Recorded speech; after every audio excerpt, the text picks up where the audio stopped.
Hi, this is Dr. Poojita Duggirala, Consultant General Physician and Diabetologist from NASA Hospitals, Vijayawada. Rainy season వచ్చేస్తుంది.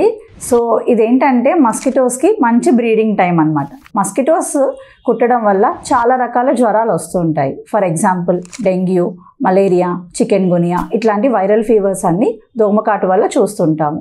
మనం ఎలాంటి జాగ్రత్తలు తీసుకోవాలి అంటే మస్కిటో రిపెలెంట్స్ యూస్ చేయడము, దోమతెరలు యూస్ చేయడము, వాటర్ స్టాగ్నెంట్గా ఉండకుండా ఉండేలా చూసుకోవడం, మన ఇంటి చుట్టూరు పరిసర ప్రాంతాలన్నీ క్లీన్గా ఉంచుకోవడం, ఇల్లు కూడా శుభ్రంగా ఉంచుకోవడం, ఇవన్నీ చేయడం వల్ల మస్కిటోస్ అక్కడ బ్రీడ్ అయ్యే అవకాశాలు తక్కువ ఉంటాయి. సో ఈ ఇన్ఫెక్టెడ్ మస్కిటో మనల్ని కుట్టినట్టయితే డెంగ్యూ కానీ మలేరియా కానీ వచ్చే అవకాశాలు ఉంటుంది. ఇట్లాంటి జాగ్రత్తలు మనం తీసుకుంటే మనం ఇలాంటి జ్వరాలు బారిన పడకుండా ఉంటాం. Thank you.